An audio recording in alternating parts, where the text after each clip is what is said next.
Alright guys, welcome back to the channel and to the garden. In today's video we're just going to go over whether you should buy sort of cheap palm trees from box stores or spend that little bit extra and buy them from a dedicated nursery. For me personally, palm trees were one of the first tropical style plants that I wanted to add to my garden when I started my tropical journey. Now, of course, if you have been looking around or shopping for palm trees online or in store, you typically find the box stores have much lower prices, and it's just whether the health of the plant will be the same as if you spend that little bit extra money. So what I'm going to do is show you some of the palm trees that I've picked up over the past year or two, how they've done, and whether I'd recommend buying palm trees from budget or box stores, or spending that little bit of extra and getting a specimen from a dedicated online specialist or a nursery. So if you're familiar with the channel, you'll probably see that B&M is one of the local box stores to me that I typically go in, take a look at the plants. And as of last year was really the year of the palms for me, so I really wanted to fill out this garden with palm trees. And of course, the prices on things like the B&M palms coming in at just £150 for a palm tree that you can see here in front of us seemed a pretty good deal. Other places I was looking at, again, were about 3 times the cost of that.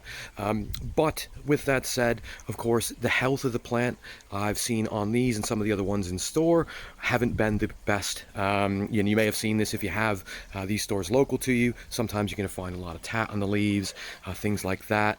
Of course, they're chopped down massively on the fronds, really for the transportation and to help the plant recover. Now, with palm trees specifically, it's generally sort of first year sleep, second year creep, third year leap. So you are kind of expecting when you do plant these palms that it's going to spend a lot of its kind of first year and a half or so getting its roots into the ground before it really starts to put out any sort of plumage on top here. Now for this particular one, again, this was one of the £150 ones. I did get this on a half price bargain, so around about £75 for something like this, which is certainly inexpensive for around about 4 feet of trunk. And of course nearly 6 foot to the top of the fronds here. But for this particular one, now it didn't have the best root system when it went in. Now this is in a raised bed at the moment here as well, but I do find that the first sort of 4 to 5 leaves on the bottom I did have to trim off. As for transpiration, it did seem it was starting to wilt these, and as you can see, it's not really done a lot to put out a lot of new fronds here. If we just come down this way, you can take a look. So this is another one, same size as the one we've just taken a look at, and you can see here again a couple new leaves this year. We're talking probably 4 or 5, this one in front of us being new with some of the old tat here. Again, I've had to trim off at least 4 fronds on this one, and it hasn't really started much of an output on that. This has been in the ground for, again, just over a year now. Did go through a -6C here in Leicestershire, UK, but you can still see green fronds, no protection on this. These are Trachycarpus palms, the more kind of typical ones you'll find more sort of readily available around us, at least in the UK. Certainly a good plant, but it may be worth, and I'll show you in a minute here, one that I've got from an online dedicated retailer, and you might see the difference on that one. But these, for the 4-foot ones, have done pretty well for me this year. I haven't lost any as of yet. We did actually pick up this one as well at the same time. Funny enough, it was the same price as the others, but this one actually has a 6-foot trunk on it here. You can just see I've put some of the orchids into it here just for the summer. But again, yes, if you look at this one, these are the old leaves that it came with, and they're completely tattered and fried off. Again, I think it was struggling. They do chop these down quite a bit for transportation. And of course, if you do see the root balls on these, in some cases, there's pretty much nothing there. And in some cases, this will cause massive browning of the leaves, making the plant look very, very tatty. So it's one thing I think to bear in mind when you are looking at some of the cheaper palms is I do find that you really kind of want to take a look at the specimens. I think one of the issues that there is with some of the cheaper palms is the time that they've been in the pot rooting. I've seen quite a few examples with very minimal roots, which just suggesting that it hasn't actually been in the pot that long. Now, typically for palms, they generally, as a transport rule, should be at least potted for at least a year or two to check for pests or disease. So it does beg the question sometimes with some of the cheaper palms, how long they've sort of been in the UK, have they passed the pest control, things like that. So that is one thing to bear in mind when you are looking at some of the cheaper palms. But on the flip side, getting a palm tree that's 6 foot tall for £150, you really can't argue or get that from any sort of online retailers anywhere near that price, even on sale. You know, I've seen things like this in the 800, 900 pounds on some places, which just seems incredibly expensive compared. Just taking a look here though, one of the other palms you can see has actually done really well. So this is your Trachycarpus wagneranus palm. This was picked up at B&M. This was only £37.50. And again, I think for the size of this plant, you really can't go wrong. This has a 1 foot trunk on it, and it's approximately about 4.5 to 5 foot now. Loads of new fronds this year. Pretty much all the top of this is new this year, and this is one of the ones that was from B&M on bargain. So when it comes to some of the smaller ones, I would almost suggest probably the smaller size would be more preferable to the larger size, but if you do want that instant impact, one of the larger ones could be worth having a look at here. Now, of course, when it comes to kind of gardening, we're all trying to kind of save money, you know, and at the end of the day, is it going to survive? I guess is the question we have to think about here. And at least I can say 1 year on, these have all survived, again, down to a -6C, putting out new fronds. And, you know, I've done the trade-off, I think, in my head of saying, look, I'm going to pay less. It might look tatty for a year or two, but once it does kind of fill out and start growing again, you know, it's worth the money at that point and worth the savings. You can see the green leaves here. These are the new ones from this year, and it is still putting out 3 to 4 leaves at a time. So again, you know, a year on, it looks tatty, but it is still growing. We'll just come this way, and I just wanted to show you this one.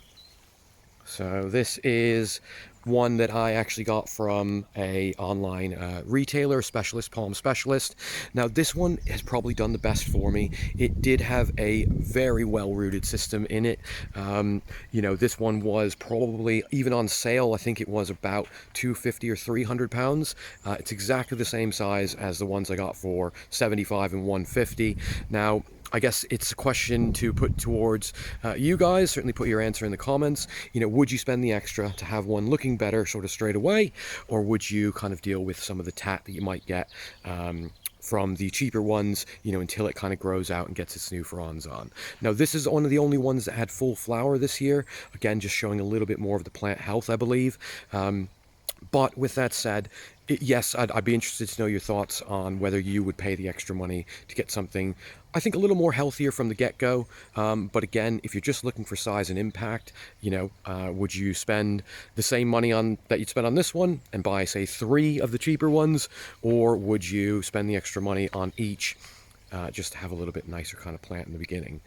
Just as we come down here, I just want to show you on the mini golf course, we do have a couple other palms. Now these again were the 37-pound-50 ones.